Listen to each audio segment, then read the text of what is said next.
کل رات کو ایمرجنسی سچویشن کریٹ ہوئی تھی. ہمیں ہمارے لوگوں کے ذریعے کچھ پتہ چلا تھا کہ ایک ایمبولینس آئی ہے اور وہ کافی دیر تک بنی گلہ کے اندر رہی ہے اور اس کے بعد وہ تیزی سے باہر نکل گئی. ہمارے کچھ لوگوں کو پتہ چلا تو وہ وہاں پہنچے. انہوں نے اس ایمبولینس کو روکنے کی کوشش کی لیکن وہ نہیں روکی. اس کے بعد دوبارہ سے لیٹ نائٹ ایک اور ایمبولینس جو ہے وہ آئی. اس وقت تک ہمارے لوگ بھی وہاں پہنچ چکے ہوئے تھے اور وہاں سے بھی ہم لوگوں نے انہوں نے انفارمیشن لینے کی کوشش کی کہ کیا ہوا ہے, کیا پرابلمس ہیں, کیوں نہیں آپ ہمیں بتا رہے. ان کی فیملی کے جو لوگ تھے ان کو بھی آگاہ کیا گیا, وہ بھی آبویسلی کنسرن تھے جہاں جہاں بھی وہ تھے. لیکن غیر انسانیت کا عالم یہ ہے کہ انہوں نے کسی فیملی ممبر کو یا کسی پارٹی ممبر کو کسی قسم کی کوئی بریفنگ دینے سے اعتراض کیا اور وہ اس کو اوائڈ کرتے رہے. بیکاز جیسا کہ سینیٹر محمد صاحب نے کہا ہے کہ یہاں ایک جرم کیا گیا ہے اور اس جرم کو چھپانے کی ناکام کوشش ہو رہی ہے. دو لوگ ہمارے جو کہ کل رات کو بنی گلہ میں موجود تھے, ایک میرے لیفٹ سائڈ کے اوپر بیٹھے ہوئے ہیں نعیم پنجوتا صاحب, یہ موجود تھے, اور ہماری لیڈیز کی پریزیڈنٹ جو ہے کمل شوزب صاحبہ وہ بھی وہاں موجود تھی. میرا خیال ہے صبح ارلی آورز تک وہاں یہ موجود رہے ہیں.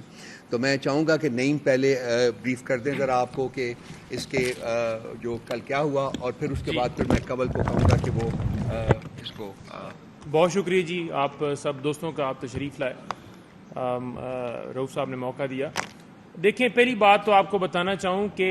بشرا بی بی صاحبہ کو جس وقت گرفتار کیا گیا تو اس وقت بشرا بی بی صاحبہ کی صحت بالکل ٹھیک تھی. نہ ان کو کوئی معدے کا کوئی پرابلم تھا, نہ ان کو کوئی ہارٹ کا کوئی پرابلم تھا, نہ ان کو کسی قسم کی کوئی بلڈ پریشر کی یا کسی قسم کا کوئی بھی ان کو بیماری تھی. تو یہ ساری صورتحال جو آج آپ دیکھ رہے ہیں,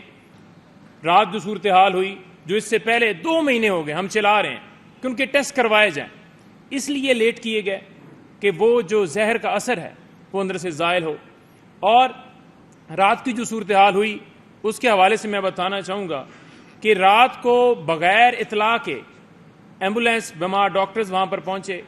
ہمیں کوئی نہیں بتایا گیا, ان کی فیملی کو کوئی نہیں بتایا گیا, جو کہ ان کا حق تھا بتانا کہ ان کی طبیعت خراب ہے. اور بعد میں ہمیں ایک سورس سے پتہ چلا کہ دن میں ان کو بہت زیادہ تکلیف تھی لیفٹ سائڈ جو ہے وہ سینے میں, اور اس وجہ سے دن کو ڈاکٹرز کی ٹیم تھی, 2 لیڈی ڈاکٹرز تھیں یا 3, وہ گئے وہاں پر,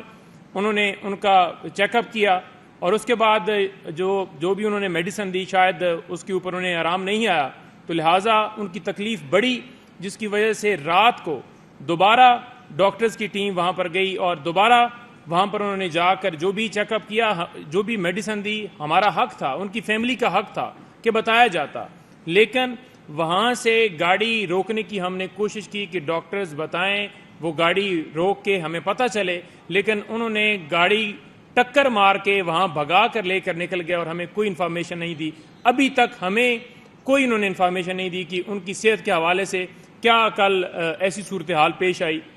اس میں آپ کو بتانا چاہوں کہ دیکھیں, پیمز ہاسپٹل کی طرف سے ایک وہ اعلامیہ کہتے ہیں یا ان کا بیان ہے وہ ایک جاری کیا گیا ہے. اس بیان کے اندر وہ کہتے ہیں جی کہ ان کی طرف سے ہمیں یہ چیسٹ کے حوالے سے پین اور اس کے ساتھ ساتھ معدے کے حوالے سے انہوں نے جلن کے حوالے سے ہمیں شکایت کی, جس کے اوپر ہم جا کر گئے ہیں اور ہم نے بہتر لائف سٹائل اور معدے کے حوالے سے کچھ ٹیسٹ اور اچھا کھانا جو ہے وہ تجویز کیا ہے. آپ اس چیز سے اندازہ لگا لیں کہ ہم جو باتیں کر رہے ہیں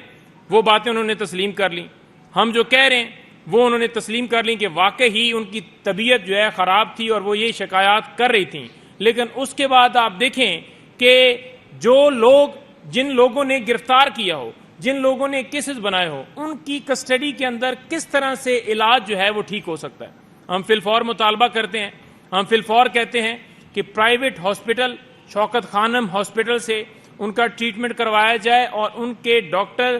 کی جو ہے سرپرستی میں وہ ان کا علاج کروایا جائے, اور جن لوگوں نے زہر دیا ہے ان کی نشاندہی کر کے ان کے خلاف کارروائی کا ہم مطالبہ کرتے ہیں.